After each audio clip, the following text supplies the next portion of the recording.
ಎಲ್ಲರೂ ಸೇರಿನೇ ಕೇಳಿರೋದು. ನಾವೊಬ್ಬರು ಕೇಳಿ ರೇಟ್ 200 ರೂಪಾಯಿ ಮಾಡಿ ಅಂತ ಹೇಳಿಲ್ಲ ಸ್ವಾಮಿ. ಎಂಟೈರ್ ನಮ್ಮ ಇಂಡಸ್ಟ್ರಿನೇ ಕೇಳ್ಕೊಂಡಿದ್ದಕ್ಕೋಸ್ಕರ ನಾವು ಗೌರ್ಮೆಂಟಲ್ಲಿ ಅಪ್ರೋಚ್ ಮಾಡಿ ಗೌರ್ಮೆಂಟರು ನಮಗೆ ಸಹಕಾರ ಕೊಟ್ಟು ಮಾಡಿದ್ದಾರೆ. ಅವ್ರಿಗೆ ಧನ್ಯವಾದಗಳು ತಿಳಿಸಿದ್ದೀವಿ ಅಲ್ವಾ. ಇವತ್ತಿಂದ ಮತ್ತೆ ನಮ್ಮ EC ಮೆಂಬರ್ಗಳಾಗ್ಬೋದು, ನಿರ್ಮಾಪಕರು, ಡೈರೆಕ್ಟ್ರುಗಳು, ಎಲ್ಲ ಕ್ಯಾಮ್ರಾಮನ್ ಅಸೋಸಿಯೇಷನ್ ಅವರು ಎಲ್ಲರೂ ಬಂದಿದ್ದಾರೆ ಇಲ್ಲಿ ನಮಗೆ ಲೆಟ್ರ್ ಕೊಡೋಕೆ. ನಮಗೆ ಕೊಡೋದಕ್ಕಂತ ನಮಗೆಲ್ಲರಿಗೂ ಒಂದು ಕೇಳ್ಕೊಳ್ತಾ ಇದ್ದೀನಿ ಸರ್, ಎಲ್ಲರೂ ನೀವು ಕೋರ್ಟ್ಗೆ ಅಪೀಲ್ ಆಗಿ ನಮ್ಗೆ ಇದೇ ರೇಟ್ ಇದ್ದರೆ ಚೆನ್ನಾಗಿರುತ್ತೆ ಅಂತೇಳಿ ನೀವು ಹೋಗಿ ಸರ್. ನಮ್ಮಲ್ಲಿ 2-3 ಜನದ್ದೇ ಏನು ಇದಲ್ಲ, ಯಾರೋ ಇಂಡಸ್ಟ್ರಿ ಅಲ್ಲ, ಇಂಡಸ್ಟ್ರಿಗೆ ಒಳ್ಳೇದಾಗೋದಾದರೆ ನೀವೆಲ್ಲರೂ ಹೋಗಿ ಸರ್, ಇಂಡಿಪೆಂಡೆಂಟಾಗಿ ಎಲ್ಲರೂ ಹೋಗಿ. ನಾವು ಆಲ್ರೆಡಿ ಹೋಗಿದ್ದೀವಿ ಸರ್. ನಮ್ಮ ವಾಣಿಜ್ಯ ಮಂಡಳಿ ಕಡೆಯಿಂದ ನಮ್ಮ 2 ಕಾರ್ಯದರ್ಶಿಗಳು ಕೋರ್ಟಲ್ಲೇ ಇದ್ದಾರೆ. ಹೌದು, 1:15ಗೆ ತಮಗೆ ಎಲ್ಲರಿಗೂ ವಿಷಯನೂ ತಿಳಿಸ್ತೀವಿ ಏನಾಗಿದೆ ಅಂತೇಳಿ. ಮುಂದೂಡ್ಕೋಗಿದೆ. ಅದನ್ನು ನಾವು ಇಲ್ಲಿ ಎಂಟರ್ಫೇರ್ ಆಗಿ ಇದು ಮಾಡ್ತಾಯಿದ್ವಿ ಮೇಡಮ್. ನಮ್ಮ ಚೇಂಬರ್ ಕಡೆಯಿಂದನೂ ನಮ್ಮ ಏನು ನಿರ್ಮಾಪಕರ ಸಂಘ ಆಗ್ಬೋದು, ವಿತರಕರ ಸಂಘ ಆಗ್ಬೋದು, ನಮ್ಮ ಕ್ಯಾಮ್ರಾಮನ್ ಸಂಘ ಆಗ್ಬೋದು, ಡೈರೆಕ್ಷನ್ ಅಸೋಸಿಯೇಷನ್ ಆಗ್ಬೋದು, ಎಲ್ಲರೂ ಇಂಡಿಪೆಂಡೆಂಟಾಗಿ ಹೋಗ್ರಿ ಅಂತೇಳಿ ತಮ್ಮನ್ನ ನನಗೆ ಇದ್ರ ಮೂಲಕ ತಮ್ಮೆಲ್ಲರ ಮೂಲಕ ಕೇಳ್ಕೊಳ್ತಾ ಇದ್ದೀನಿ ಸರ್. ಹೋಗಿ ಅನುಕೂಲ ಆಗೋದಾದರೆ ಎಲ್ಲ ಇಂಡಸ್ಟ್ರಿಗೂ ಅನುಕೂಲ ಆಗಲಿ. ಅವರ ಉದ್ದೇಶನ ಸರ್ಕಾರದ ಉದ್ದೇಶ ಏನಾಯಿತು, ಎಂಟೈರ್ ನಮ್ಮ ಕರ್ನಾಟಕದ ಜನತೆ ಕಡಿಮೆ ರೇಟಲ್ಲಿ ಎಲ್ಲರೂ ಸಿನಿಮಾ ಹೋಗಿ ನೋಡಲಿ, ಸಿನಿಮಾ ಇಂಡಸ್ಟ್ರಿಗೂ ಒಳ್ಳೆಯದಾಗತ್ತೆ ಅಂತೇಳಿ ಅವರ ಉದ್ದೇಶ ಇತ್ತು. ನಾವು ಅದಕ್ಕೆ ಸ್ಪಂದಿಸಿ ಅವ್ರಿಗೆ ಒಂದು ಇದನ್ನು ಇಟ್ಕೊಂಡಿದ್ವಿ, ಅಭಿಮಾನ ಮಾಡೋಣ ಅಂತಲೇ. ಇಲ್ಲ ರೀ, ಆಲ್ರೆಡಿ ಎಲ್ಲ ಸರ್ ನಿಜ. ಯಾವುದೇ ಸ್ಟೇಟಲ್ಲಿ ಇದಕ್ಕೆ ಮೇಲೆ ಇಲ್ಲ ಸರ್, ಇನ್ನೂ ಕಮ್ಮಿ ಇದೆ. ಏನಾರ ಬೇಕಂದರೆ ಪ್ಯಾನ್ ಇಂಡಿಯಾ ಸಿನಿಮಾದವರು ಕೆಲವ್ರು ಮಾತ್ರ ಒಂದು ವಾರಕ್ಕೆ ಎಕ್ಸ್ಟ್ರಾ ಮಾಡ್ಕೊಳ್ತಾ ಇದ್ರು. ಇದು ಹ್ಞೂ ಸರ್, ಅದು ಮಾಡ್ಬೋದು. ನಮ್ಮ ಏನೀಗ ಕೋರ್ಟ್ಗೆ ಹೋಗಿದ್ದಾರಲ್ಲ ಅವರು 100 ಕೋಟಿ ನಾವು ಇನ್ವೆಸ್ಟ್ ಮಾಡಿದ್ದೀವಿ, ನಮಗೊಂದು ವಾರಕ್ಕೆ ಮಾಡಿ ಅಂದಾಗ ಆ ವಾರದಲ್ಲಿ ಯಾರಾರ ಸೆಲೆಕ್ಟ್ ಮಾಡ್ಕೊಳ್ತಾರಲ್ಲ ಅಂಥ ಜನ ಮಾತ್ರ ನೋಡಲಿ, ಬಾಕಿ ದ್ವಾರ ನಮ್ಮ ಎಲ್ಲ ಜನಕ್ಕೆ ಅನುಕೂಲ ಆಗಲಿ, ಆ ಥರ ಮಾಡ್ಕೋಬೋದು. ಅದಕ್ಕೆ ಯಾರು ಅಬ್ಜೆಕ್ಷನ್ ಇಲ್ಲ. ಸರ್ಕಾರ ಅನುಮತಿ ಕೊಟ್ಟರೆ, ಹೌದು, ಸರ್ಕಾರ ಅನುಮತಿ ಕೊಟ್ಟರೆ ಮಾತ್ರ ಮಾಡ್ಕೋಬೇಕಾಗಿರೋ ಅಲ್ಲ.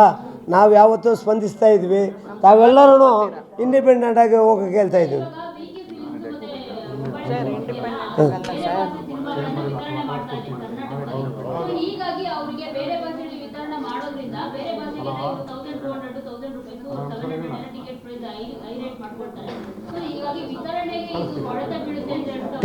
ಖಂಡಿತ ಆಗಲ್ಲ ಮೇಡಮ್. ಈಗ ನಾವು ಆ ರೇಟ್ಸ್ ಇದ್ದಾಗ ಒಂದು ರೇಟ್ ಕೊಡ್ತಾಯಿದ್ರು ಡಿಸ್ಟ್ರಿಬ್ಯೂಷನು. ಈಗ ಆ ರೇಟ್ ಇಲ್ಲ ಅಂದ ತಕ್ಷಣ, ಈಗ ಮೊನ್ನೆ ಕೂಲಿ ಉದಾಹರಣೆಗೆ ತೊಗೊಳ್ಳಿ, ಹೈ ರೇಟ್ಸ್ ಇದ್ದಾಗ ಇದು 200 ಬರೋಕ್ಕೆ ಮೊದಲು ಇಷ್ಟು ಕೋಟಿ, ಅದೇನಾರ ಕಡಿಮೆ ಆಗೋಗ್ಬಿಟ್ರೆ ಇಷ್ಟು ಕೋಟಿ ಅಂತ ತಗೊಂಡು ಬರೋದು. ಯಾರು ಡಿಸ್ಟ್ರಿಬ್ಯೂಷನ್ ಸುಮ್ಗೆ ಹೋಗಿ ತಂದುಬಿಡಲ್ಲ, ಅವ್ರಿಗೆ ಕಮ್ಮಿ ಆಗತ್ತೆ. ಯಾವ್ದಾರ ಲ್ಯಾಂಗ್ವೇಜ್ ತೊಗೊಂಡು ಬರಲಿ, ನಮ್ಮ ಸ್ಟೇಟಲ್ಲಿ ಈ ರೇಟ್ ಇದೆ ಅಂದಾಗ ಇಮಿಡಿಯೇಟಾಗಿ ಅದ್ರ ಕಾಸ್ಟು ಕಮ್ಮಿ ಆಗತ್ತಲ್ವಾ. ಆದ್ದರಿಂದ ಅವ್ರಿಗೇನು ಟೆನ್ಷನ್ ಪಡಿಬೇಕಾಗಿಲ್ಲ.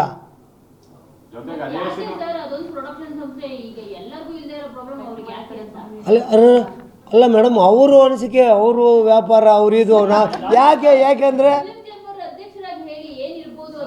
ಇಲ್ಲ ಮಾತ್ರ ನಾವು ಅವ್ರ ಭಾವನೆಗೆ ನಾವು ಏನಂತ ಹೇಳೋಕೆ ಆಗೋದೇ ಇಲ್ಲ.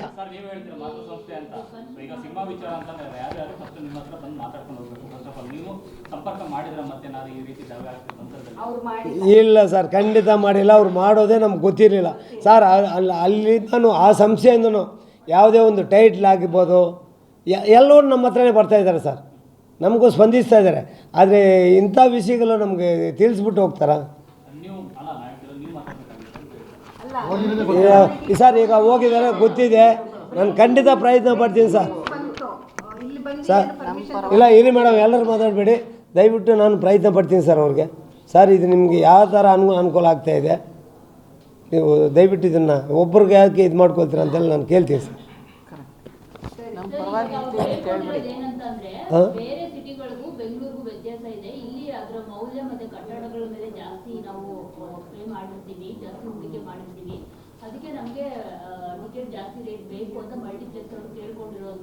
ಅಲ್ಲ ಮೇಡಮ್, ನಂಗೆ ಅರ್ಥ ಆಗಿಲ್ಲ. ಪಟ್ಟಣಗಳ ನಡುವೆ ಮೌಲ್ಯ ವ್ಯತ್ಯಾಸ ಇದೆ, ರೇಟ್ ವ್ಯತ್ಯಾಸ ಇದೆ. ಜಾಗ ಕಟ್ಟಡದ ಮೌಲ್ಯವನ್ನ ಬೇರೆ ಎಂಬುದನ್ನು ಸರ್ಕಾರ ಪರಿಗಣಿಸಿಲ್ಲ ಅಂತ ಹೇಳಿ ಇಲ್ಲ ಮೇಡಮ್ ಒಂದು ಹೇಳೋದು ಕೇಳಿ, ಇಲ್ಲಿ ಮೌಲ್ಯ ಜಾಸ್ತಿ ಇದೆ ಅಂತ ಹೇಳ್ಬಿಟ್ಟು ಜೀವನದ ರೈಟ್ಸೇ ಕಿತ್ಕೊಂಡಂಗೆ ಆಗತ್ತೆ.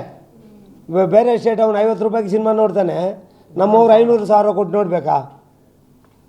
ಹೇಳಿ ಮೇಡಮ್, ನೀವು ಜೀವನ ಮೌಲ್ಯ ಜಾಸ್ತಿ ಆಗೋಗ್ಬಿಟ್ಟಿದ ತಕ್ಷಣ ಇದೆಲ್ಲ ಮಾಡ್ಬೇಕಂತ ಏನಿಲ್ಲ.